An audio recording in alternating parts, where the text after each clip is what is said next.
For joining me with an interview with Dr. Dana McQueen. And I'm so excited to have her on. And you guys have to look at her Instagram page because she has some of the coolest, easiest to relate to and understand graphics related to fertility. And, I'm just so glad that we're going to be doing this together all week long. And I hope all of you guys will be tuning in so you guys can learn as much as possible about these really important topics we're talking about.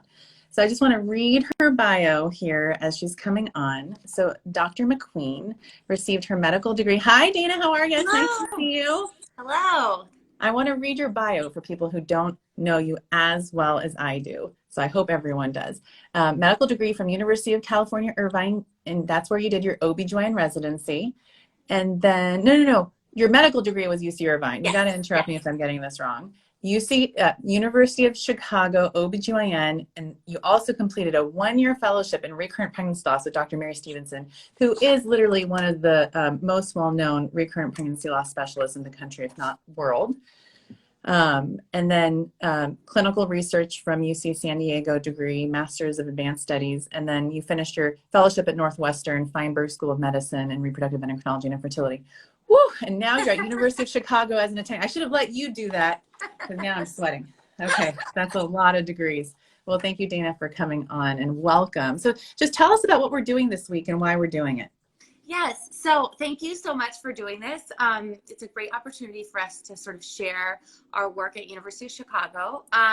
So I'm one of the attendings at University of Chicago. I see patients there clinically, but we also are doing research on recurrent pregnancy loss. I started this research with Dr. Stevenson when I was a resident, and then did her fellowship, like you said, for 1 year. I just studied with her, learned all about recurrent miscarriage, continued to research on the topic, and then continued that work when I was in fellowship at Northwestern.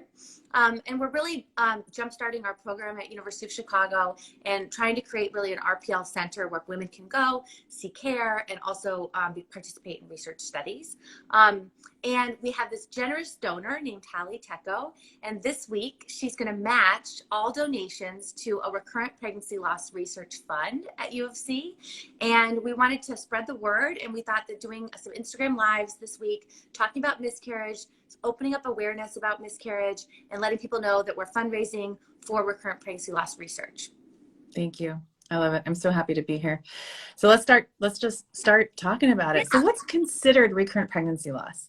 Yeah, so that's actually a great question, and a subject of debate. So some people consider miscarriage any pregnancy loss, like ectopic, a pregnancy in the uterus, a biochemical miscarriage, a stillbirth. Those are all pregnancy losses. When we call something recurrent pregnancy loss, we have to figure out which definition we're going to use. So ASRM is sort of the governing society within the US, and their definition of recurrent pregnancy loss is 2 or more clinical miscarriages. So what does a clinical miscarriage mean? That means that the pregnancy was in the uterus and it was either visualized, so you saw it on ultrasound, you either saw an empty gestational sac or a yolk sac, or you got some kind of pathology diagnosis. So the person passed the tissue, they looked at it under the microscope and they saw pregnancy there. So ASRM defines recurrent pregnancy loss as 2 or more clinical miscarriages. If you go somewhere like Europe, ESHRI is going to define pregnancy loss as any pregnancy loss, 2 or more pregnancy losses at any time. So biochemical pregnancy losses also count. And I tend to lean towards the ESHRI diagnosis criteria. Me too. I'm right there with you. A loss is a loss is a loss, right? But the reason I do that is because if you have an early loss, a biochemical miscarriage, we know that still puts you at risk of having more subsequent miscarriages. And so it doesn't matter if the loss was early or biochemical, it still puts you at risk of having more miscarriages. And so it's reasonable to start thinking about a workup. But technically to meet the definition in the US, you have to have 2 losses that are documented. Got it. And then how do you know if it's time for an evaluation? At what point would you say, I should go see a doctor? Should you wait a year after that second loss of trying? What should people do? Yeah, so I'm happy to see patients at any time. I mean, sometimes people come just after one miscarriage and sort of want to talk about what causes miscarriage, Are there any factors to improve in my lifestyle that could be impacting my chances of success? But generally, we start thinking about a workup after 2 losses. And I would argue that you could do it after 2 biochemical losses or after 2 clinical losses. But after 2 losses, it's reasonable to start thinking about a workup. One study that was done looked at the cost of a workup because it is expensive. Like there's a lot of factors that we check. And the cost effectiveness of doing a workup after the second loss. And they said that you could do chromosome testing on the miscarriage. So if you have a miscarriage and you can do chromosome testing and it's abnormal, that means we kind of explain the miscarriage. We say like, we know that this pregnancy loss happened because the chromosomes of that pregnancy were abnormal. And we can say, you probably don't need this full, $1 million workup. It's not $1 million, but this large workup. Right. If we know the cause of the miscarriage was a chromosome issue. If we get normal chromosomes back, then that pushes us down the track of, let's do a workup. Let's figure out what's going on. Why is this happening to you? I think the reality of it, though, is that most patients come to me with 2 losses and no chromosome testing. And so you don't really know if it was normal or abnormal. Right. And so you kind of lean more towards starting a workup at that point because you don't know what the cause was. Yeah. I mean, I feel like people need to know that they can test their pregnancy tissue and learn about it. Like that's the most valuable diagnostic test that you can do. And then people are told by really well-intentioned doctors, like, oh, just you got pregnant, so it should be fine for you to try. And then if after another year, and especially for patients in the Bay Area, most patients are starting their family in their 30s and a lot of time in their late 30s. And that is precious time that they could be, getting, using to get a diagnosis and to figure out what's going on. Yeah. So I definitely wouldn't want women to wait a year after getting pregnant to think that they have to meet some criteria for infertility or anything like that. And I also say you can just start trying again after your next normal period. So you don't have to, if you have a miscarriage, you don't have to wait 3 months, 4 months, 6 months to start trying again. I do usually do some kind of evaluation to make sure the miscarriage is complete. So like a saline ultrasound to make sure the lining of the uterus is normal and there's no retained tissue before I would have you try to get pregnant again. But then right after that, start trying again. Don't waste any time. Right. And what is the workup? Like what, if I want everyone to like listen and tune in, if I can share this, video with them, I want to, like, what is the workup for people who are really interested? You're going to get your paper and pen out, listen to Dr. McQueen. What is the workup from Dr. McQueen herself? Yeah, sure. So, okay. So the initial workup is going to be sort of basic factors that we want to evaluate. So the first is we're going to say, is the uterus normal? Is there some problem anatomically that's causing you to have recurrent losses? So one thing we think about is a septum inside the uterus. That's a fibrous tissue band. It kind of comes down in the middle of the uterus, divides the uterus into 2 parts. And the fibrous tissue is not well vascularized. So there's not a lot of blood supply there. If a pregnancy implants there, we think that pregnancy might lead to a miscarriage. And we know that women who have septums have a high rate of miscarriage, of early losses. And so we always want to evaluate the uterus. So what we do is a saline ultrasound or hysteroscopy. There's sort of 2 options to evaluate the uterus. And we look inside and we say, is there a septum? Is there a big fibroid in the uterus that could cause a miscarriage? Is there a large polyp in the uterus that could lead to inflammation and possibly a miscarriage? Or is there retained tissue? So one thing I commonly find is that there's some little bit of placenta or something. It could be from your last full-term pregnancy. It could be from a miscarriage that you had a year or 2 ago, and it could be calcified. And I think that can cause this like inflammation in the lining that can lead to more miscarriages, we think. So cavity evaluation, anatomic evaluation is sort of the first step. Let's see. So the next sort of thing that I think about is genetic. So are these miscarriages genetically abnormal? Is that the reason that they're happening? And so we know that as you age, there's just errors that get made when you're making an egg. So those errors increase exponentially as we age. And so we know that the chances of having an embryo that's abnormal is increased. And so if we can test the pregnancy tissue, you could do that at the time of the miscarriage. But you can also test D&C specimens that happened years ago. So we can send off these paraffin blocks that happened years ago that are stored at your local hospital, and you can test them to see if the chromosomes are normal or abnormal. And that can give you information, at least to to help you understand, like, why did this happen to me? Why did I have these losses? The second sort of genetic cause is you could carry something called a translocation. So what that means is everybody in your cells has 46 chromosomes in each cell. You could have two chromosomes that are kind of stuck together, right? So a 13 and a 14 that instead of being separate are stuck together. And then what happens is when you pass those chromosomes down to your pregnancy, you actually pass the chromosomes down that are stuck together, and you send an unbalanced number of chromosomes to the pregnancy. And that just increases your risk of having miscarriages. And if we can test that in advance, we can identify the embryos that are normal, usually with IVF, and the embryos that are abnormal and only transfer back normal embryos to you. So looking for a genetic cause is the next sort of category. And what percentage of people in general will have a translocation in the general population?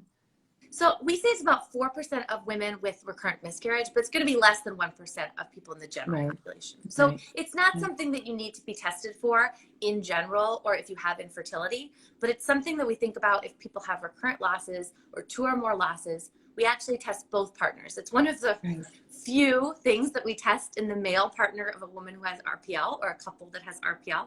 We wish there were more male factors that we could identify, and I'm sure there are some, but the karyotype on both partners is important for sure. Right. Let's see. Go ahead. Oh, no, I was going to say, what about like chronic endometritis? And I know you talk a lot about that on your Instagram page, and you have a lot of research on that. So tell us about that. Yes. So chronic endometritis was one of the research projects that I started as a resident. I've continued it during fellowship, and I'm still working on it now. So chronic endometritis basically means it's an inflammation of the lining of the uterus. So what we find with chronic endometritis is there's these inflammatory cells called plasma cells, and they're inside the lining, and we think they lead to sort of a hostile environment of inflammation. And we know that it's treatable because women, when we give antibiotics for chronic endometritis, resolve between 60 to 90% of the time on their second biopsy. So it's an inflammation. We know it's treatable with antibiotics, and we're trying to figure out why it's happening.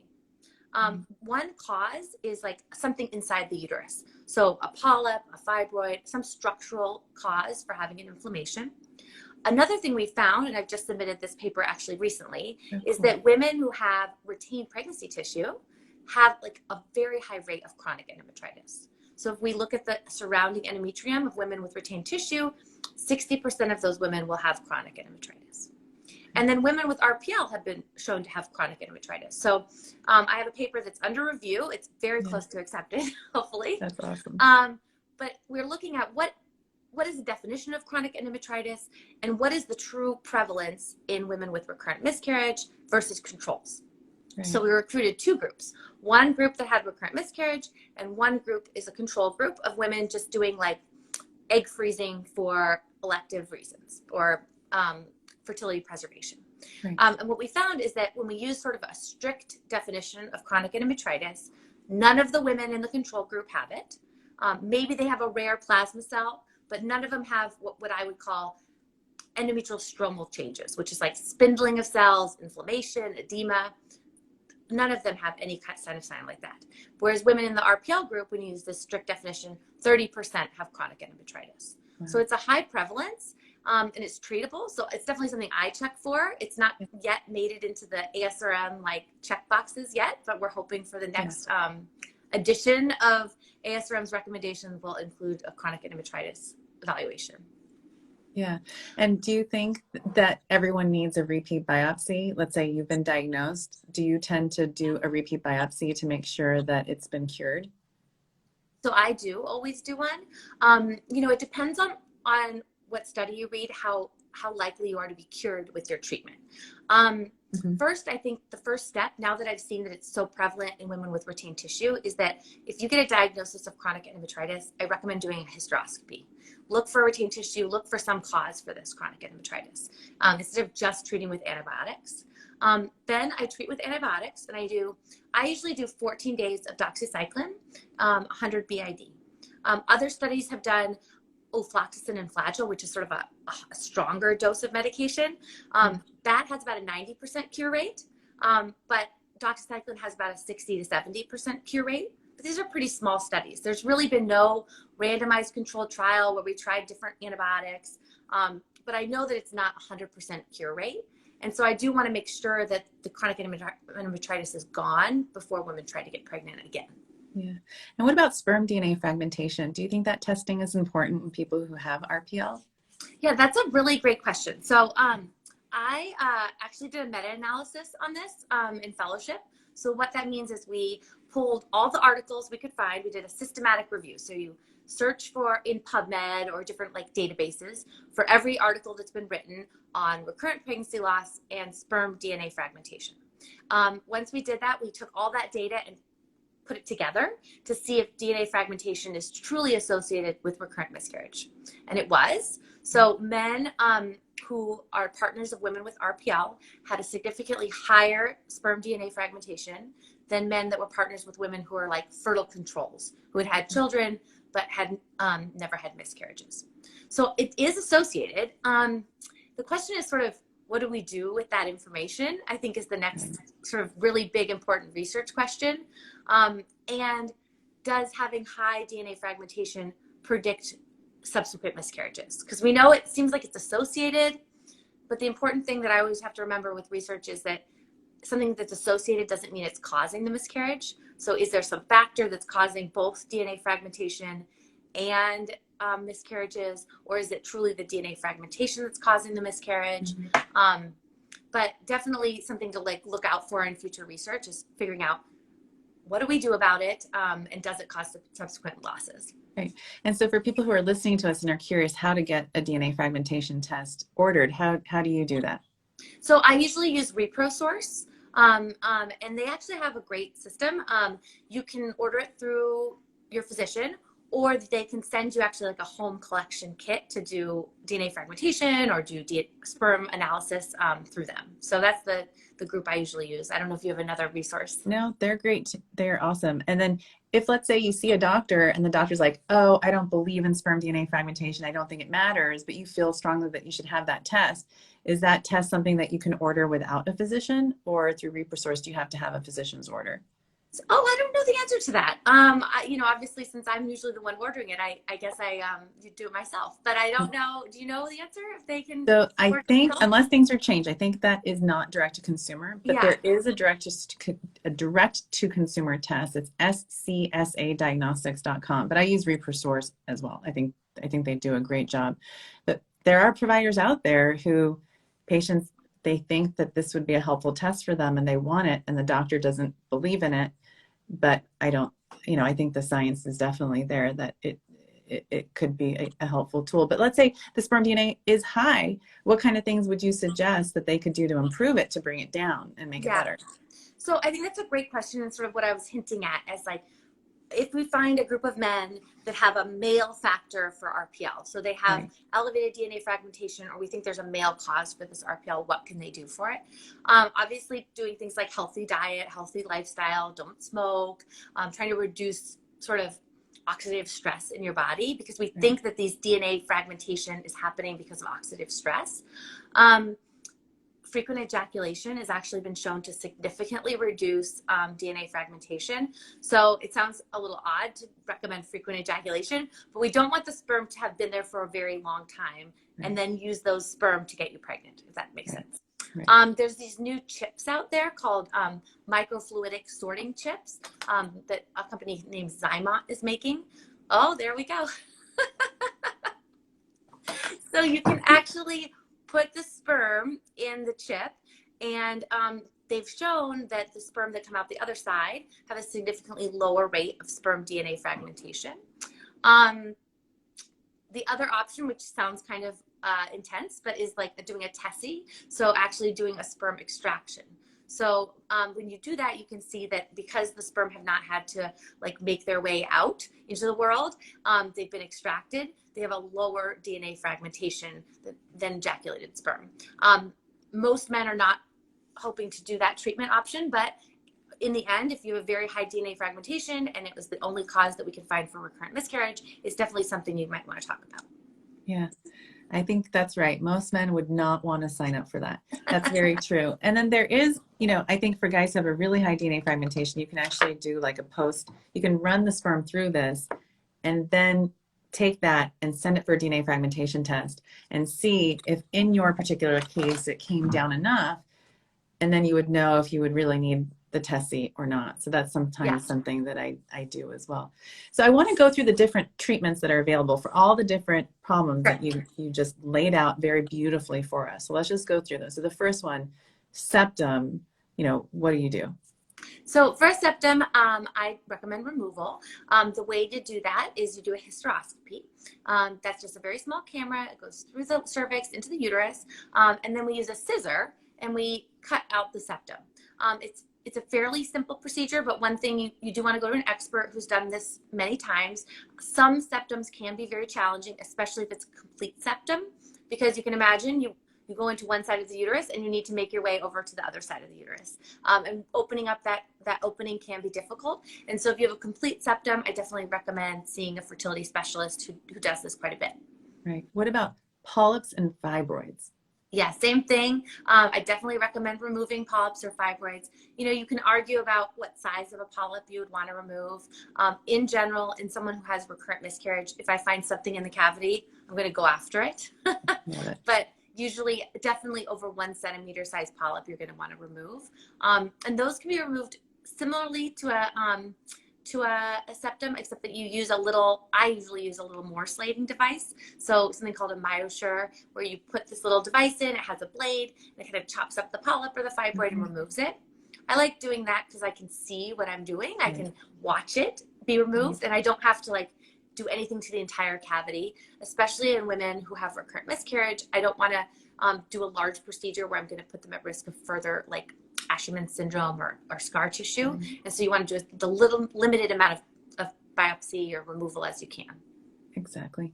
Beautiful. Okay. So there's a lot online about, blood thinners and recurrent pregnancy loss. What are those used for? Yeah. So, I don't recommend using a routine blood thinner for all women who have recurrent miscarriage. The data is not there to support treating every patient with a blood thinner. But in women who have something called antiphospholipid antibody syndrome, I do recommend a blood thinner.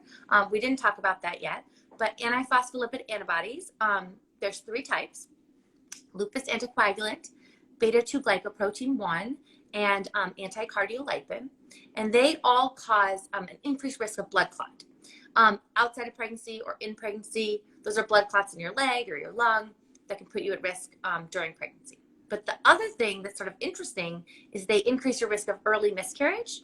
And we don't even know if that is actually from a blood clot or actually because there's beta-2 glycoprotein 1 receptors actually on the trophoblast, which is the pregnancy itself. So it's interfering in some way with the way that your pregnancy implants and grows a placenta.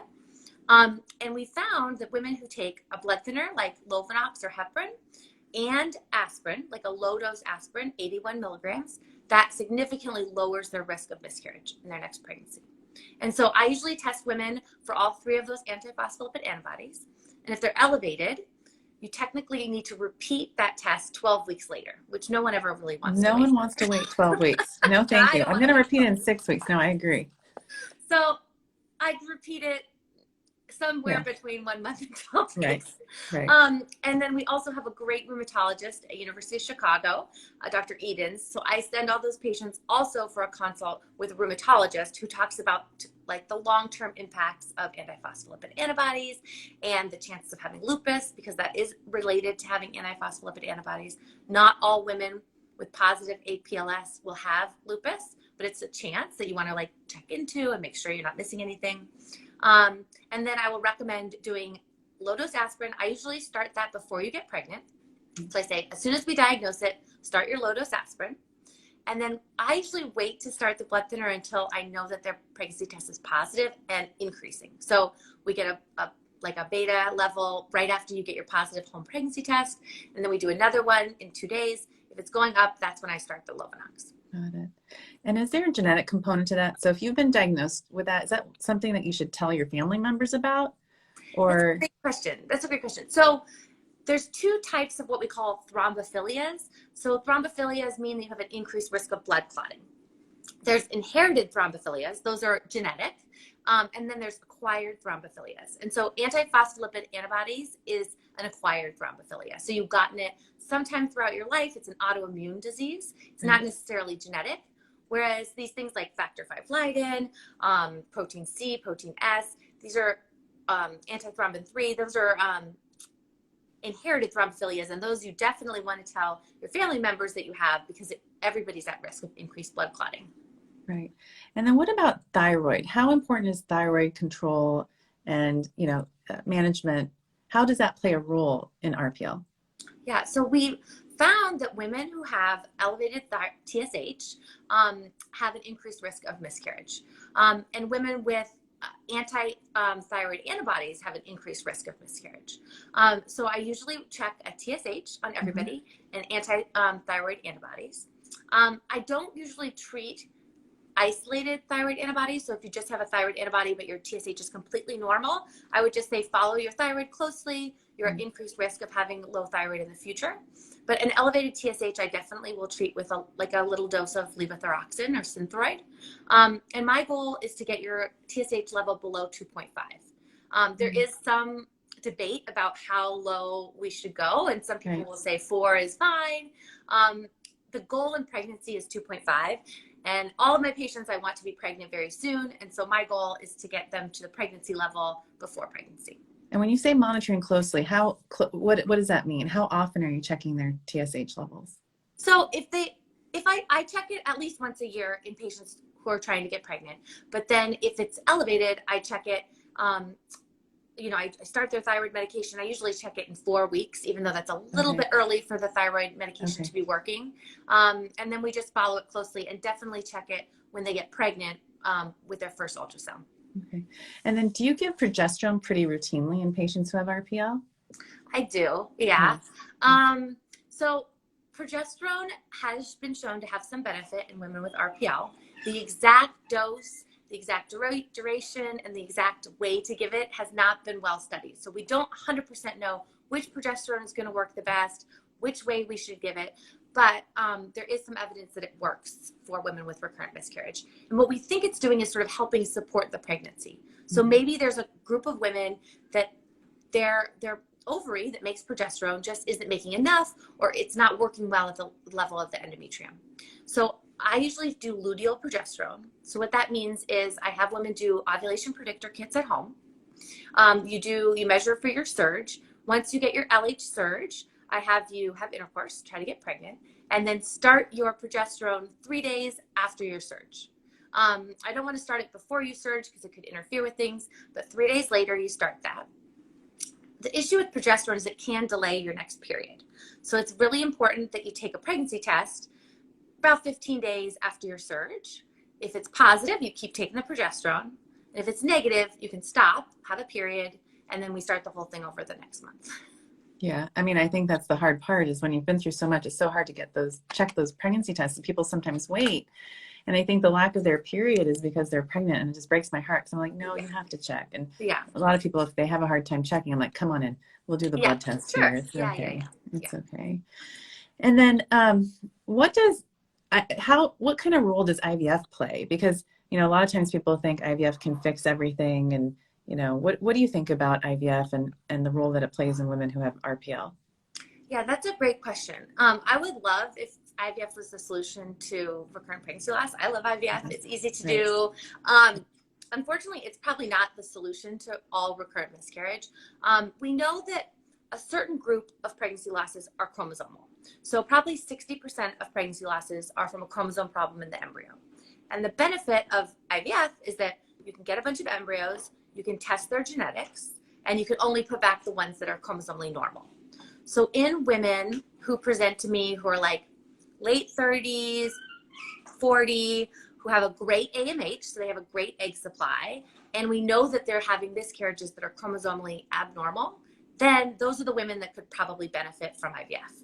Now, that's not based on a large study. That's just sort of based on my intuition that if you know the miscarriages are caused by chromosome errors in this patient, and this patient has enough eggs to do IVF, then that's a reasonable group. Where I don't think it benefits is younger women who are having recurrent losses, especially if those losses are chromosomally normal. So if you're having what we call euploid losses, IVF is not the solution. We know that, the chromosomes were normal, and so testing the chromosomes of the embryos is probably not going to be helpful. It's going to be looking at these other factors, making sure you don't have chronic endometritis, making sure your thyroid is normal, and then doing sort of close monitoring during pregnancy to figure out exactly what's going on. Right. And all our patients are VIP, right? They all have very important pregnancies. And we provide this level of care that's called TLC. And can you just describe to everyone, like, what does that mean exactly? Yeah. So interestingly, TLC is a proven method of caring for women with recurrent pregnancy loss. There was a study done years ago that showed that women who had TLC did better and had better outcomes. Regardless, I think it's important just for like sort of psychological health for our patients who are going through so much. What that means is I'm available to my patients all the time. I understand that this is stressful. I understand this is anxiety provoking, and we're going to work together to get you to a full-term pregnancy. And so patients will take their home pregnancy test. Hopefully they get pregnant spontaneously. Sometimes patients are doing IVF or doing IUIs or something else, and we're checking it. We have them come in for a beta right away, and then we repeat it 2 days later, make sure it's going up appropriately. We check their progesterone, make sure that's appropriate. And then they come in for an early ultrasound. The first ultrasound I do is usually at like 5 weeks, 4 days to 6 weeks. Make sure that the pregnancy's in the uterus. We look for that yolk sac. And then we do ultrasounds usually every week until the patient graduates. Yeah. So, I have had a couple patients that say, I really don't want an ultrasound every week. Every time I come in for an ultrasound, it makes me anxious. I just want to assume everything's normal until, for a couple weeks, and then I'll come back. And that's fine. Right. But many women, it's really hard to wait the whole week. And Right. So coming back every week is like helpful. It's reassuring. Things are growing normally. The other thing we can do with that is diagnose the pregnancy loss if one happens early. We can identify it and we can intervene when it's, early before you wait too long. Every week that you're pregnant is another hope that you're having, that you're going to have a baby, more planning that you're doing. And I think that we want to know as soon as possible that this isn't working so we can intervene and get you started on your next pregnancy, hopefully. Yeah, that's exactly what I do. Exactly. And I think the more people hear that there are doctors just like us doing that, the more they can advocate for themselves and ask for the same. Because I hear all too often patients call and they say, I called and they said they won't see me until I'm 10 weeks pregnant. I know. Or I'm 11 weeks pregnant. And I'm just like, and they are declined, they're refusing simple blood tests like HCG and progesterone levels. And they're told, oh, these things don't matter. And it's just like, no, they do. They actually do matter. We have Dr. Dana McQueen from University of Chicago. She is saying it matters, you guys. So take this show, send it to your doctor. We're going to write up an article and transcribe it. And then you can forward it to them. And we'll include all the studies that Dr. McQueen is sharing with us tonight so you guys can advocate for yourselves. I always tell people, the more you know, the better things will go. So you just have to be knowledgeable about everything about your own health to be, to get the care that you need. So I want to learn more about the research that you're doing, because there's a lot of stuff going on. And I feel like we need people like you to move this field forward. And I think it's really, to say that this is exciting is really, obviously that's not what I mean. Yes. It's not exciting, but it's really helpful to know that a lot of these answers are going to be answered by the work that you're doing. So tell us about the research you're doing on chronic endometritis. Yes. So we have identified what we think is a good diagnostic criteria. So the presence of a plasma cell, in addition to these endometrial stromal changes. We're writing up a paper that details out how we could use this diagnostic criteria in practice. There's a specific stain that we use called CD138, and we're trying to identify which women would need that stain because it's expensive. And if we wanted to use this diagnostic criteria everywhere, maybe we should just use that stain on women that have endometrial stromal cell changes and not other women. So we're kind of trying to outline how a pathologist would evaluate tissue that they receive. It's just not standardized everywhere. So that paper is being reviewed and hopefully through its second revision now. Okay. We're writing a paper about the retained pregnancy tissue and chronic endometritis. So that should be out soon. And hopefully that will push providers into doing a hysteroscopy if they see endometritis, because we know now that it's related to retained tissue. Mm-hmm. We're also hoping to see if we can correlate the diagnosis with the next pregnancy outcome.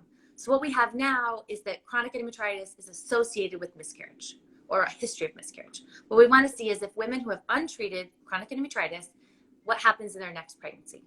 Now I feel like I can't do that study because we cannot do that study. I can't not treat women that have chronic endometritis. Right. Because I've been studying it for 10 years or whatever it is now. Right. Right. But there are a bunch of biopsies that have been done in the past that we have information about, right? Like, did those women go on to have pregnancy losses? Did those women go on to have live births? And what I'm hoping to do is stain and understand these historical samples and look at their subsequent outcomes. So that's sort of the next study that we're doing. It is expensive to do research like this. So we have to pay a pathologist to pull slides, cut slices of them, stain the tissue, and then we have to pay someone to actually look at it and understand, is there chronic endometritis there? Is there not? I have a pathology resident who's volunteered to do the study with me. Yeah. She is going to switch over to OBGYN. We've convinced her. Yeah. But she wants a research study to do in the interim. And so she's going to help us. But sort of that's our focus on the chronic endo side is how should we diagnose it? And does this diagnosis predict next pregnancy outcome? And then I think on the side of that is what else, why is this chronic endometritis happening? So is there a change in the microbiome of the women in women who have chronic endometritis? So microbiome is like the bacteria that live within us. They aren't hostile, they aren't causing infection, but they just sort of exist and interact with our cells. And we used to think that the lining of the uterus was sterile. It had no bacteria at all. And now we're learning that there's a very sort of ultra low volume microbiome in the uterus. Right. And is that microbiome disrupted in some way in the women that have chronic endometritis? And that's why it's treatable with antibiotics potentially. And there's been some early studies that suggest that women who have a low lactobacillus load, so you should have a lot of lactobacillus in both the vagina and the uterus. Over 90% of the bacteria should be lactobacillus. So if there's a lower number of lactobacillus, are those the women that have chronic endometritis? So that is another study I'd like to do where we take biopsies, look at them pathologically, and then correlate that with the microbiome. And there's a great microbiome center at University of Chicago. And there's also one at Northwestern where I was before. And I think they're going to keep looking at this also. So those are kind of our chronic endo studies. Right. And people ask me all the time, like, what's my, and I don't know, not to put you on the spot, like, what's my favorite probiotic? And I don't really have one. Do you have one that you recommend? You know, I have a couple that I rarely recommend. I don't routinely use a vaginal probiotic. There's some interesting data coming out about probiotics, vaginal probiotics. And I know that there's a new test that's the ALICE test that they're looking at the microbiome of the uterus. And then I think generally recommending a probiotic to kind of correct it. I feel like the data is not quite there yet. I think that would be a great study to do though. Looking at, should we be doing antibiotics for chronic endometritis in addition to a vaginal probiotic? I think that study is like ripe for the picking. And women would probably be willing to do a probiotic because it's pretty a benign treatment. Yeah. I mean, you can get them in a gummy bear now. They're so easy to take. So you talked to us a little bit about sperm DNA fragmentation and research for people who weren't listening earlier on. Tell us about the research related to that you're doing. Yeah, so my main research for DNA fragmentation for sperm had been doing this like meta-analysis where we put together a bunch of different studies, put all those patients into one study and redid the calculations to see if sperm DNA fragmentation was significantly associated with miscarriage. So if you weren't listening earlier, what we found was that men who have had a history of recurrent pregnancy loss had a significantly higher sperm DNA fragmentation compared to men in a couple where they didn't have a history of recurrent miscarriage or had a live birth. The question is sort of like, first of all, why is this happening? What's the exposure that's causing sperm DNA fragmentation? And then what is the pathology? Like, how is it causing a miscarriage? One theory that I had was that it was causing paternal aneuploidy. So when you look at an embryo and you take a biopsy for pre-implantation genetic testing, you can find out if you do certain type of analysis that Natera does. It's one company that does this. They can tell you if the aneuploidy or the abnormal chromosomes were from the maternal side or the paternal side. And so when I was a fellow, I looked at 1,720 embryos that had been biopsied and sent to Natera for testing. And then we went through every single one. This is what research takes. Yeah, okay. Right. We went through every single one and figured out, was it a maternal aneuploidy, a paternal aneuploidy, or a combination of both? Okay. And what could predict paternal aneuploidies? So my first question was paternal aneuploidy associated with recurrent miscarriage? Was this like a cause for miscarriage? And what we found is that isolated paternal aneuploidy wasn't increased, but these mixed aneuploidies with both maternal and paternal, these sort of complex aneuploidies, were increased in women who had IVF for an indication of recurrent pregnancy loss versus women who had IVF for other indications. Right. And then we looked at all sorts of things related to paternal aneuploidy and not necessarily related to recurrent miscarriage, but we looked at all their sperm parameters and said if they had abnormal sperm, like morphology, motility, count, would that predict paternal aneuploidy? And it didn't. Yeah. And then we tried to look at paternal age, and it really didn't predict paternal aneuploidy. So this rate of paternal aneuploidy is really low. It's like 8% of embryos. The vast majority that are abnormal are unfortunately maternal side. A study that I just did, and I'm submitting to ASRM next week, was I thought maybe the paternal aneuploidy is actually caused by the egg. So when sperm meet the egg, and the chromatin or the DNA of the sperm is innate. It's like all packaged up. And then the egg itself is the one that like opens up the DNA, incorporates the paternal genome into the egg. And so I thought maybe it's an egg factor that causes increased paternal aneuploidy. And so I looked at female age and tried to see if like egg quality, if very high ages, like women, you know, over a certain age, I'm not going to list an age here, would increase the rate of paternal aneuploidy. And unfortunately, that was not associated. So as you can see, you have to do lots of research in order to find actually meaningful or interesting results. And there are a lot of roadblocks along the way, and you have ideas that don't work out.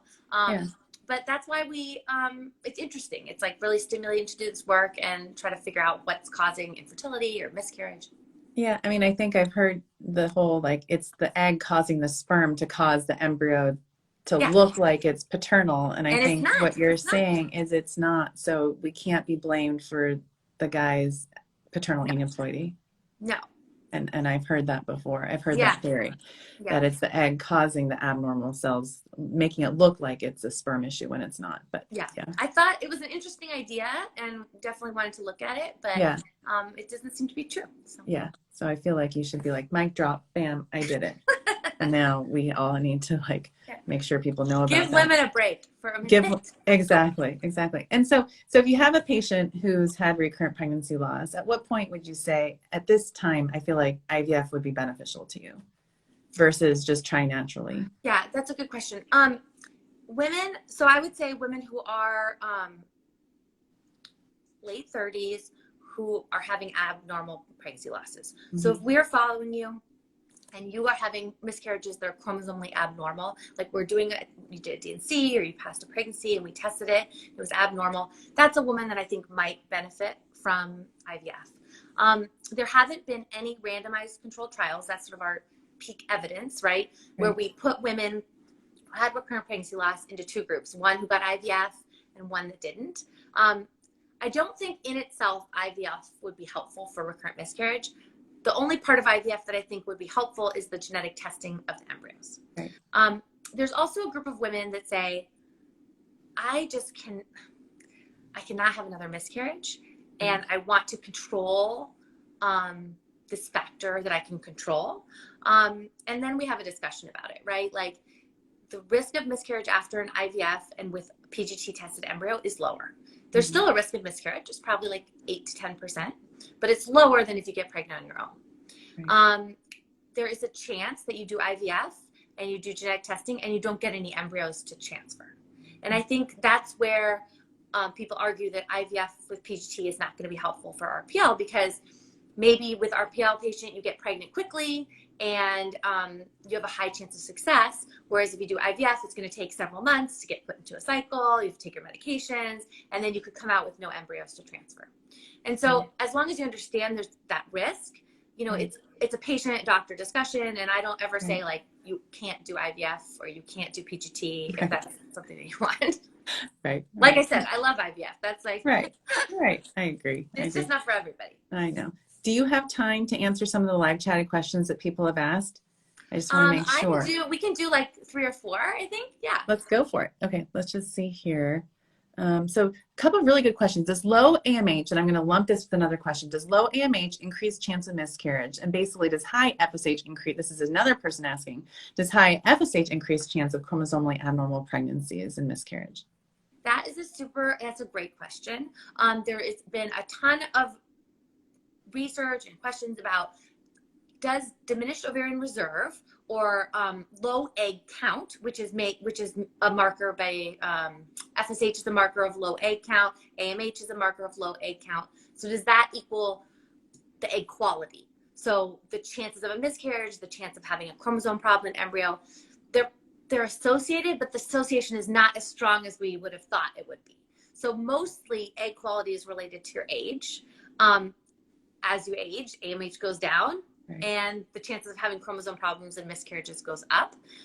I just looked at our data to see if AMH predicted maternal aneuploidy, so sort of like the same data set that we have that's maternal and paternal, and it wasn't significantly associated if you controlled for age. Right. So I think it's mostly age that's causing miscarriages more than your AMH.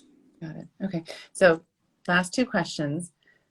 Endometriosis versus endometritis. What's the difference? And then also, does endometriosis also increase your risk of miscarriage? That's also a great question.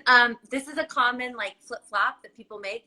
So endometriosis is when the lining of the uterus, sort of the endometrium, is located outside the uterus. So it's located in your ovary, in your pelvic wall, in your abdomen. It can cause scar tissue. It can cause infertility and inflammation. Endometritis is these plasma cells in the lining of the uterus. It's either a subtle infection or a change in your microbiome, but it's definitely different than endometriosis. Endometriosis has been associated with miscarriage. There's this test called the Receptiva that people are doing now that looks for endometriosis by doing a biopsy of the lining. So what we found is that there are changes in the lining inside your uterus, even if you have endometriosis outside your uterus. Right. So it's an interesting association, and definitely an area of ongoing research. Great. Okay, last question. What if we have had 2 blighted ovums with genetically normal tested embryos? DNC tissue also tested, embryos still tested normal. Can you just share your general workup and evaluation and what you would do? Yes. So I think the first question is, when they say that it was normal, what was the result? So the most common result is going to be a 46XX result, which means normal female. And often that's actually your own cells. So they do a DNC and it gets a little bit of the lining of the uterus back, and it comes back quote unquote normal. So what I would recommend doing is a reflex analysis to make sure that any kind of chromosome testing that shows normal female is checked to make sure it's not maternal. And what they do is they do a sample on you, a blood test or a cheek swab to make sure it's not your cells. That will just like give us a little bit more information. Then I would say, yes, I would start doing an RPL workup on this patient. So I would do a cavity evaluation. With 2 losses, I generally lean towards a saline ultrasound. Mm-hmm. I don't know exactly where my cutoff is. Right. Somewhere around 3 or 4, I start leaning more towards hysteroscopy, just because I want to make sure I don't miss anything like in the uterus. But I usually talk about both options with the patient. Right. Should we do an ultrasound and a hysteroscopy, or just stick with the saline? At the time of the saline, I do an endometrial biopsy. I do it in the follicular phase. So we do it like cycle day 5 to 12. There can be plasma cells that enter the endometrial lining right before you have your period. And so I wouldn't want to misdiagnose chronic endometritis by doing the biopsy like too late in the cycle. Right. Also, I'm hoping you're going to get pregnant. And so I Right. don't want to do a biopsy when you could be pregnant for sure. Right. I check your thyroid. We check a prolactin, which we didn't talk about, but it's another hormone occasionally associated with miscarriage. I check a hemoglobin A1C. That looks for diabetes. If you have uncontrolled diabetes, it can increase your chance of miscarriage. I very rarely discover someone with uncontrolled diabetes that didn't know they had diabetes before. Right. I often find uncontrolled hypothyroidism in patients that don't know they have hypothyroidism, though, because they might have fatigue, you know, feel depressed, weight gain, and then you find that their thyroid is the cause all the time. And then I recommend antiphospholipid antibody testing to look for those autoimmune causes. And I recommend a genetic evaluation for your karyotype for you and your partner. And then we sit down again. We talk about all those different things. And then we talk about, okay, based on all these factors, what's the right treatment for you? Do we want to support your pregnancy with progesterone? Do you need something to help you get pregnant? Like, if you're waiting 6 months between every miscarriage, this is just like torture, right? So you might need something to sort of speed things up a little bit. And then how are we going to monitor you in your next pregnancy to make sure that you have the support you need? Beautiful. Beautiful. Last couple questions, I promise, and I'll let you go. What is your like? At what point would you treat someone's A1C? Like, is there an A1C that you're like, this hemoglobin A1C might increase your risk of having miscarriages? I think it's probably like a continuum, you know. Definitely when we see like a pre-diabetic level of 5.7, I'm starting to say, like, watch your diet, think about metformin, talk to your PCP, and then, you know, when you get to a 6.5, we're worried about diabetes. I actually don't want women to get pregnant until their hemoglobin A1C is less than 7. I'm usually saying I'll help you get pregnant once it's under 7. Because sometimes our patients have a very high hemoglobin A1C, like 9. And that's really putting not just you at risk of having gestational diabetes, but also the pregnancy can have heart defects and other problems, not just recurrent miscarriage. So. Right. Yeah. And then one last thing we didn't talk about, and then I'll let you go, is vitamin D. How does that play a role in, and I bet that's something that you check or have an opinion about. So I'd love to hear your opinion about vitamin D. I am going to talk about vitamin D, but I'm going to talk about it with Dr. Bendixson because she's in research on vitamin D. But beautiful. Yes, so you guys, this is actually a teaser for our chat with Dr. Bendixson. That's on Wednesday. Yeah. So for those of you still listening, we have these Instagram lives every night this week. So 8 p.m. Central or 6 p.m. Amy's time. We are going to talk to various experts in recurrent miscarriage all week long. So tomorrow, we're going to talk about environmental exposures and miscarriage, which is going to be really interesting. We're going to talk about pollution. We're going to talk about endocrine disruptors like plastics. So I'm really excited to talk tomorrow. And Wednesday, we're going to talk about lifestyle factors, obesity, vitamins, supplements. Hopefully she has some insight into like makeup products that might increase your reproductive risk. We're going to talk to a psychologist on Thursday, talk about the psychological impact of miscarriage. And then we're going to talk on Friday about a little bit about the patient experience and maybe share a little bit of our own experiences with miscarriage, and talk about how we can, as physicians, be more sensitive to what patients are going through. Great. Well, thank you, Dana, for everything. Thank you for your time tonight. And I can't wait to see you tomorrow. I'll see you back here. Thank you so much. Thank you. Okay. Bye. Have a good night. Bye-bye.